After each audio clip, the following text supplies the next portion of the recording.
से करती हूँ। मालिक साहब, अगर देखा जाए तो इस वक्त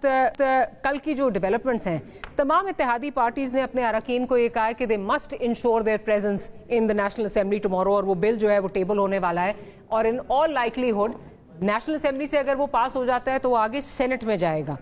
जिस तरह चीज़ें चल रही हैं, बेयरिंग इन माइंड के जुडिशरी ने क्या फैसला किया, किस तादाद में जो है वो फैसला किया, उसके बाद आपको लग रहा है कि कोई इंस्टीट्यूशनल क्राइसिस की तरफ हम जा रहे हैं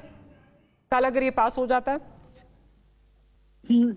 बिल्कुल हम जा रहे हैं और ये क्राइसिस बहुत बड़ा है बिकॉज जो इसके बिल को पास करवाने के बाद जो मेरी इत्तलात है,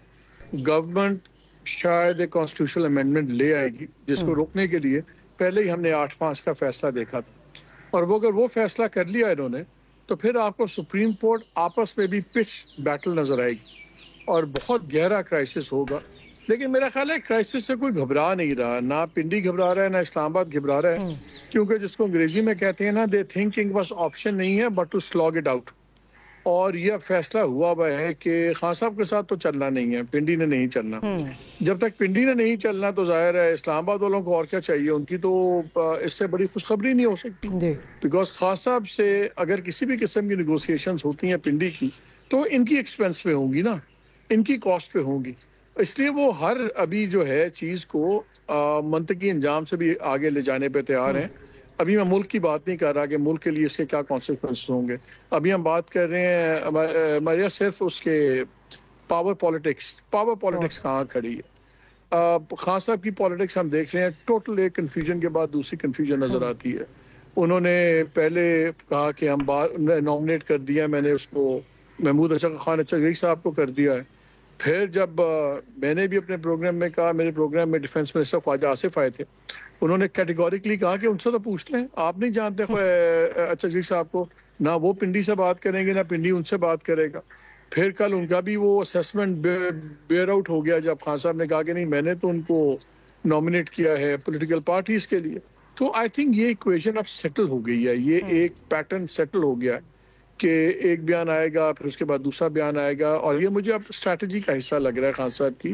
कि आई थिंक वो रियलाइज करते हैं कि confusion is to his advantage, तो वो भी चलेगा। यहाँ पे ये पूरा एक हल्ला अभी और चल रहा है, और जो जिस जुडिशल क्राइसिस को मैं कम से कम समझता था कि 3 ईयर टेनर वाली बात खत्म हो गई है, अपनी मौत मर गई है वो बात जब 8-5 का फैसला आया, तो अब हम एक कॉन्स्टिट्यूशनल ग्रे एरिया में हैं। और जो मेरी बात हो रही है गवर्नमेंट के लोगों से ऑफ द रिकॉर्ड, उससे तासुर ये मिल रहा है कि उनके ख्याल में कि हम इस वक्त बड़ा ही एक अपॉर्चुनिटी है कि ये फैसला भी अब आ गया है 2 जजेस का, अपील के प्रोसेस भी इन क्वेश्चन हुआ हुआ सब कुछ, तो अगर इसमें हम एक कॉन्स्टिट्यूशनल अमेंडमेंट कर दें ऑन द बेसिस के हमारे पास वो स्ट्रेंथ है और हम वो ईसीपी ने वो नंबर्स नहीं निकाले,